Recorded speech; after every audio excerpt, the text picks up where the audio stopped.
back at all, honey child. So let's go ahead and talk about this. What's going on here? Because there's a peace treaty happening, a war potentially ending, and thank goodness, because I hope that the war does end, right? I mean, hey, I don't want World War III to happen. I don't want to be walking outside and then poof, I get nuked. Washington expects to be reimbursed by Kiev for the investments it has made in the Ukraine conflict. U.S. National Security Advisor Michael Waltz told Fox News on Sunday he argued that repaying the American people would be the best way for the country to ensure continued assistance in the future. Zelensky admitted that he doesn't know where that billions of dollars went. I don't think we're going to get that money back. He's going to be like, give what back?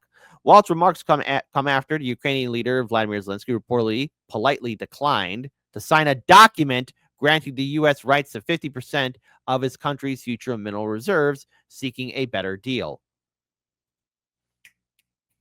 Sit down. Zelensky.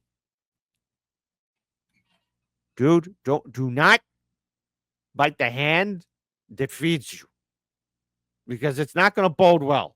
All right? It's just, this war was a waste. A lot of it was a waste.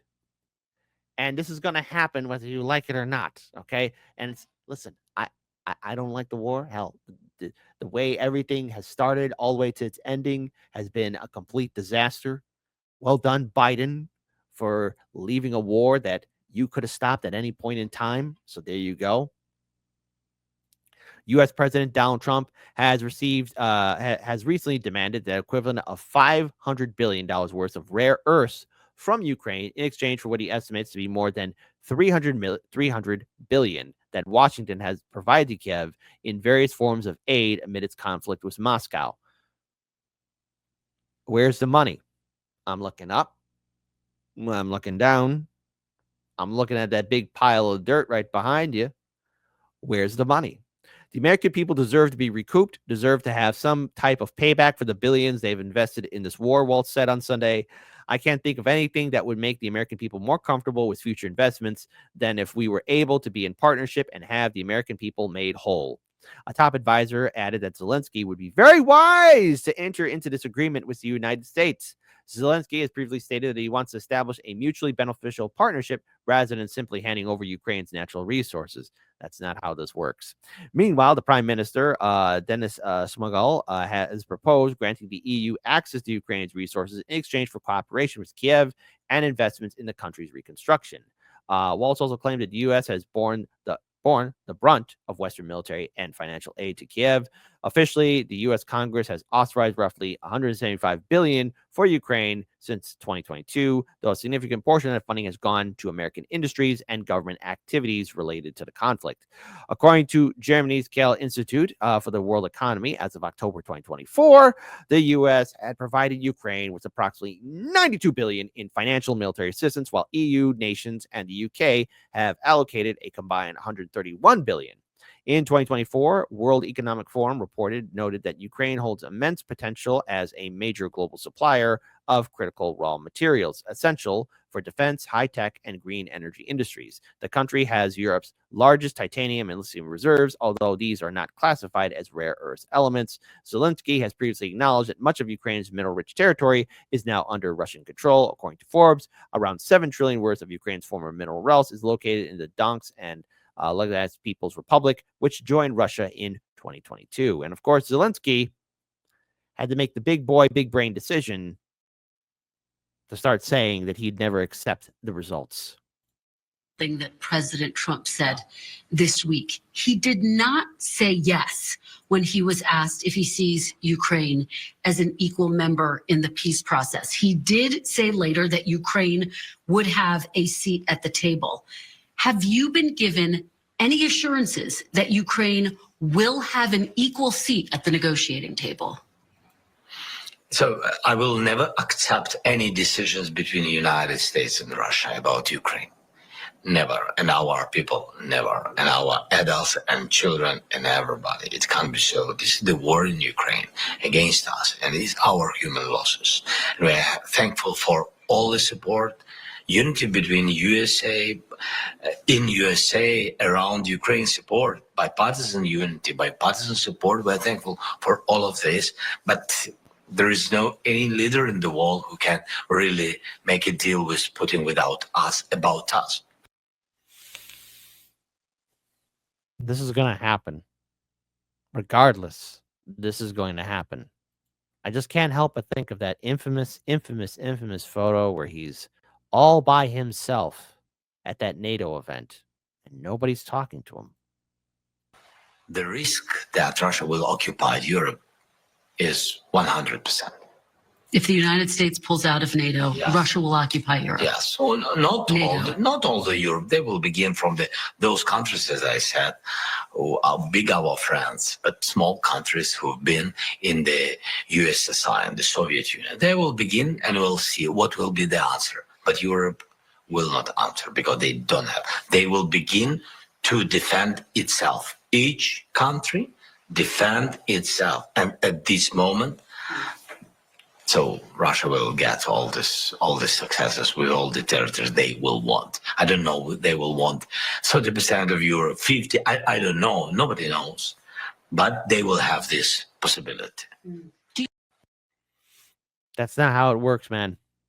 If you want to be forming your own NATO, all right, your own little alliance, all right, or either that, you're making this threat of Russia will occupy all of Europe.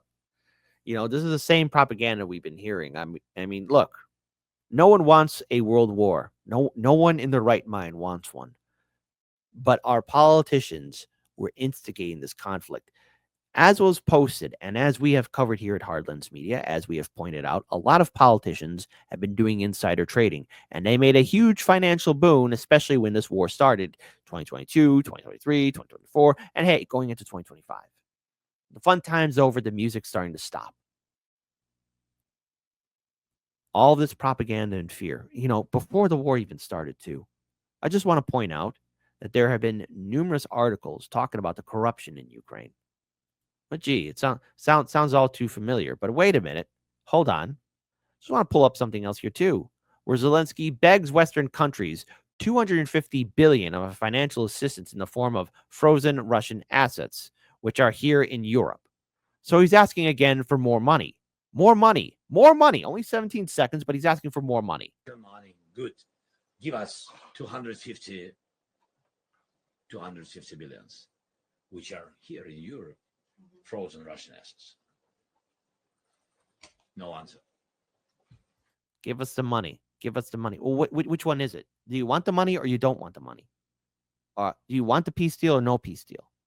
All of a sudden, a peace deal is brought for you and you don't want to surrender. Which one is it? You got to make a decision. All right?